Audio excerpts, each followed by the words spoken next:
Assalamualaikum warahmatullahi wabarakatuh. Perkenalkan, nama saya Dila Yulistiawati dari Program Studi Pendidikan Biologi dengan NIM 2021310305. Pada video kali ini saya akan menjelaskan mengenai Al-Quran sebagai sumber ilmu, guru sebagai agen perubahan, paradigma pendidikan dalam Al-Quran, dan masalah 5 menurut manhaj Muhammadiyah.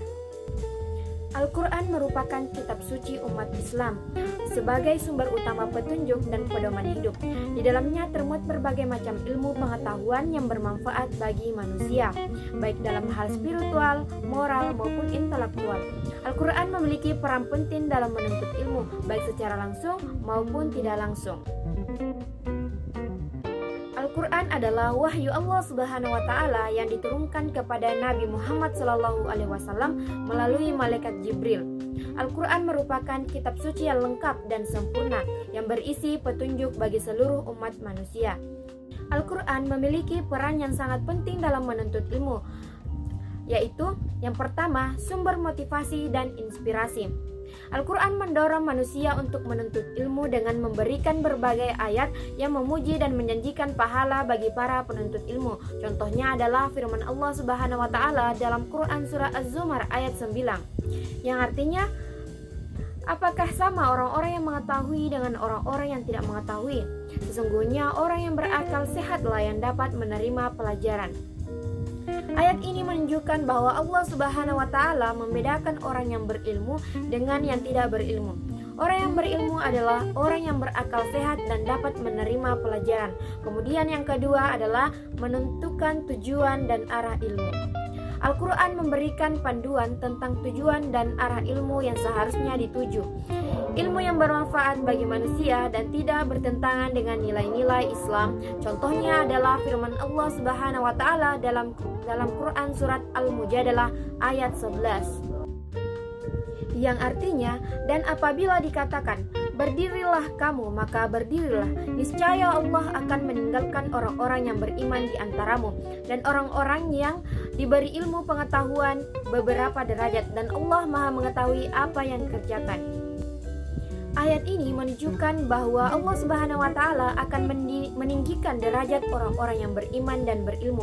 Artinya, ilmu yang bermanfaat akan membawa manusia kepada derajat yang lebih tinggi di sisi Allah Subhanahu wa Ta'ala. Kemudian yang ketiga, menentukan metode dan cara menuntut ilmu. Al-Quran mengajarkan metode dan cara menuntut ilmu yang efektif dan berakhlak mulia. Contohnya adalah firman Allah Subhanahu wa Ta'ala dalam Quran surat Al-Isra ayat 110, yang artinya, dan katakanlah, ya Tuhanku, tambahkanlah ilmuku. Ayat ini mengajarkan agar kita selalu memohon kepada Allah Subhanahu wa Ta'ala untuk menambah ilmu kita. Hal ini menunjukkan bahwa menuntut ilmu harus disertai dengan doa dan ikhtiar. Kemudian poin selanjutnya yaitu mengajarkan nilai-nilai moral dan etika. Al-Quran mengajarkan nilai-nilai moral dan etika yang penting dalam menuntut ilmu. Contohnya adalah pada firman Allah Subhanahu wa Ta'ala dalam Quran surat An-Nahl ayat 44, yang artinya, dan di antara manusia ada orang yang mempergunakan perkataannya untuk menyenangkan hati manusia, supaya ia memperoleh keridhaan Allah, dan Allah mengetahui apa yang ada dalam hati mereka. Ayat ini mengajarkan agar kita menggunakan ilmu kita untuk kebaikan dan tidak untuk menipu atau menjatuhkan orang lain. Selanjutnya, memberikan panduan untuk mengamalkan ilmu. Al-Quran tidak hanya mengajarkan ilmu, tetapi juga memberikan panduan untuk mengamalkan ilmu tersebut dalam kehidupan sehari-hari.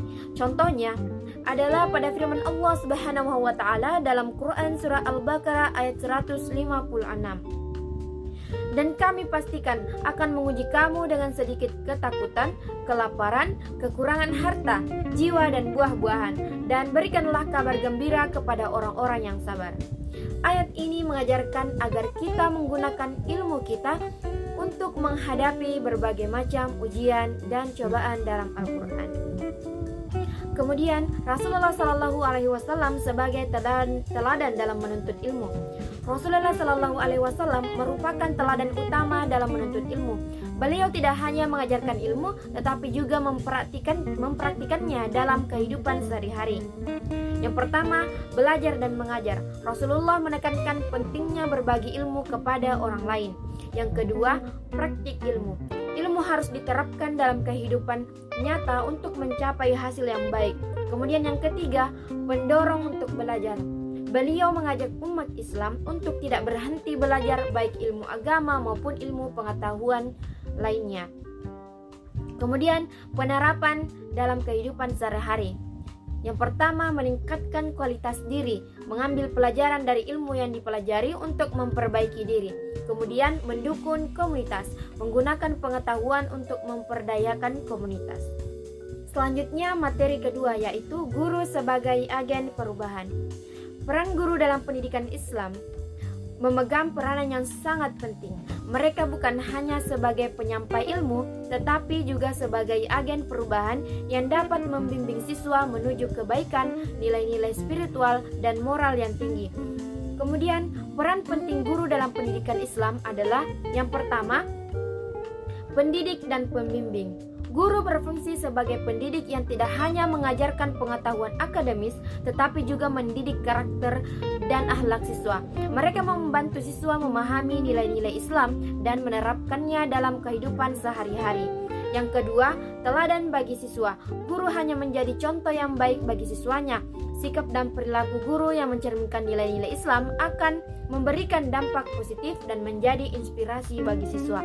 Kemudian yang ketiga, penggerak perubahan sosial. Sebagai agen perubahan, guru memiliki tanggung jawab untuk menciptakan lingkungan belajar yang kondusif yang dapat menginspirasi siswa untuk berkontribusi positif dan masyarakat. Kemudian yang keempat, membangun karakter dan akhlak. Guru berperan penting dalam membangun karakter siswa melalui pengajaran nilai-nilai moral dan etika yang merupakan bagian dari integral dan pendidikan Islam. Kemudian, tanggung jawab guru dalam pendidikan Islam. Tanggung jawab guru dalam pendidikan Islam itu yang pertama, menanamkan nilai-nilai agama. Guru harus dapat menanamkan nilai-nilai agama dalam setiap mata pelajaran yang diajarkan, sehingga siswa tidak hanya belajar secara akademis, tetapi juga memahami makna di balik ilmu yang mereka pelajari. Kemudian yang kedua, mendorong rasa ingin tahu. Guru perlu menciptakan suasana yang mendorong siswa untuk bertanya dan mencari tahu lebih banyak tentang berbagai topik. Rasa ingin tahu yang tinggi akan membantu siswa untuk terus belajar dan berkembang. Kemudian yang ketiga, menjadi mediator. Dalam proses belajar mengajar, guru berperan sebagai mediator yang membantu siswa memahami materi dengan cara yang menyenangkan dan interaktif. Kemudian yang keempat, memberikan motivasi. Guru harus mampu memberikan motivasi kepada siswa agar mereka bersemangat dalam belajar dan tidak mudah menyerah dalam menghadapi kesulitan. Materi selanjutnya yaitu beberapa paradigma pendidikan dalam Al-Quran. Beberapa paradigma pendidikan dalam Al-Quran. Pendidikan dalam Islam tidak hanya bersifat akademis, tetapi juga mencakup pengembangan karakter dan spiritual. Kemudian ada pun contoh tokoh dalam Al-Quran yang menunjukkan paradigma pendidikan yang dapat diambil sebagai teladan. Yang pertama yaitu Nabi Muhammad SAW. Paradigma pendidikan Nabi Muhammad SAW adalah contoh utama dalam pendidikan. Beliau mengajarkan pentingnya ilmu pengetahuan dan karakter. Ada dalil yang mengatakan bahwa sesungguhnya Allah mengangkat derajat orang-orang yang beriman di antara kalian dan orang-orang yang diberi ilmu dengan beberapa derajat. Nabi Muhammad SAW mendorong umatnya untuk terus belajar, berinovasi, serta menjadi teladan dalam akhlak yang baik. Tokoh yang kedua adalah Luqman Al-Hakim. Paradigma pendidikan Luqman Al-Hakim dikenal sebagai seorang pendidik yang bijaksana. Ajaran-ajarannya lebih menekankan pada pengembangan karakter. Luqman mengajarkan nilai-nilai moral dan etika kepada anaknya, menunjukkan pentingnya pendidikan karakter dalam Islam. Kemudian tokoh yang ketiga adalah Nabi Khidir. Paradigma pendidikan Nabi Khidir menunjukkan pendekatan pendidikan yang melampaui pemahaman konvensional. Ia mengajarkan bahwa ilmu tidak selalu tampak pada kasat mata. Nabi Khidir mengajarkan bahwa proses belajar terkadang membutuhkan pengorbanan dan pemahaman yang lebih dalam tentang takdir dan hikmah Allah. Selanjutnya tokoh yang keempat yaitu Nabi Ibrahim. Paradigma pendidikan Nabi Ibrahim alaihissalam mengajarkan keteguhan iman dan pentingnya mencari kebenaran. Nabi Ibrahim mengajarkan pentingnya dialog dan pencarian ilmu untuk memperkuat keimanan. Selanjutnya adab belajar mengajar dalam Al-Quran. Al-Quran memberikan panduan yang komprehensif tentang adab belajar mengajar baik bagi murid maupun guru. Kemudian adab bagi murid. Yang pertama, memiliki niat yang ikhlas. Niat yang ikhlas menjadi fondasi utama dalam menuntut ilmu. Al-Quran menekankan pentingnya niat yang suci dan semata-mata hanya untuk mencari keridhaan Allah Subhanahu wa Ta'ala. Kemudian yang kedua, menghormati guru. Guru merupakan pembimbing dan sumber ilmu. Al-Quran mengajarkan agar murid menghormati guru dan penuh adab dan sopan santun. Kemudian yang ketiga, bersikap sopan dan santun.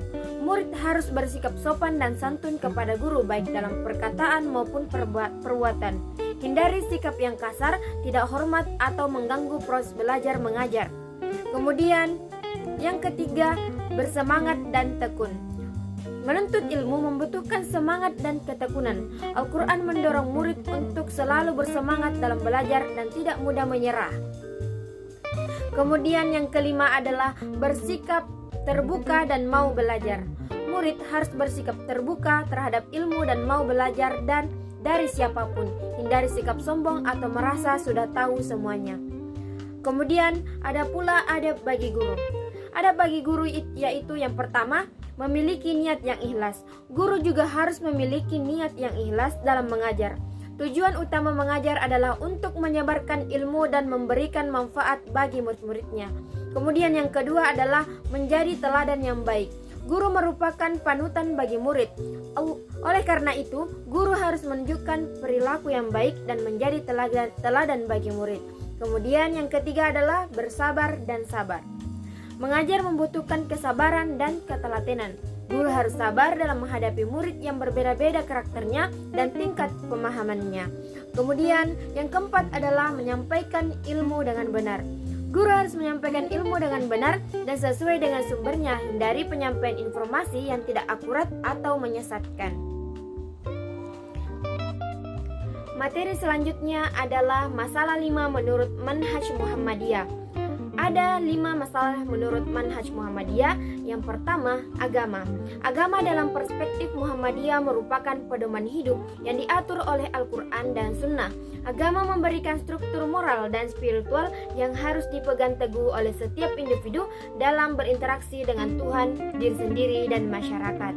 Agama menurut umat Islam untuk berperilaku baik, berbuat kebaikan dan menjunjung tinggi keadilan dalam segala aspek kehidupan. Menjalankan agama dengan benar akan mendatangkan kebahagiaan dan kesejahteraan di dunia maupun di akhirat. Kemudian yang kedua adalah dunia. Dalam pandangan Muhammadiyah, dunia adalah tempat bagi umat manusia untuk beramal dan mencari ilmu. Dunia memiliki dua sisi positif yang merupakan sarana untuk beribadah dan berbuat baik, serta sisi negatif yaitu bisa menjadi penghalang jika dikejar tanpa tujuan. Dunia merupakan ladang amal bagi setiap individu untuk menyiapkan diri menghadapi kehidupan setelah mati. Oleh karena itu, tindakan di dunia harus selalu diarahkan untuk mendapatkan keridhaan Allah Subhanahu wa Ta'ala. Kemudian yang ketiga adalah ibadah. Ibadah adalah segala bentuk pengabdian kepada Allah yang dilakukan dengan niat tulus dan sesuai dengan syarat Islam. Ibadah mencakup aspek ritual seperti sholat, puasa, zakat, dan non-ritual seperti perbuatan baik, menuntut ilmu, dan membantu sesama. Kemudian aspek yang ketiga adalah sabilillah. Sabilillah berarti jalan Allah. Dalam konteks Muhammadiyah ini mencakup segala usaha yang dilakukan untuk kepentingan agama seperti dakwah, pendidikan, dan pengabdian kepada masyarakat. Sabilillah mencerminkan semangat juang dan pengorbanan untuk menyebarkan kebaikan dan memperjuangkan keadilan. Kemudian yang terakhir yaitu qiyas. Kias adalah metode ijtihad yang digunakan untuk menentukan hukum dengan cara membandingkan suatu kasus baru dengan kasus yang sudah ada dalam Al-Quran atau Sunnah berdasarkan kesamaan ilah atau alasan hukum. Kias merupakan salah satu sumber hukum dalam Islam yang penting untuk menangani masalah-masalah baru yang tidak ditemukan dalam teks-teks suci. Kias memungkinkan umat Islam untuk menjawab pertanyaan dan tantangan yang muncul dalam konteks yang terus berubah. Dengan menggunakan metode ini, hukum Islam dapat terus relevan dan sesuai dengan perkembangan zaman. Itulah tadi penjelasan materi dari saya. Terima kasih sudah menonton. Assalamualaikum warahmatullahi wabarakatuh.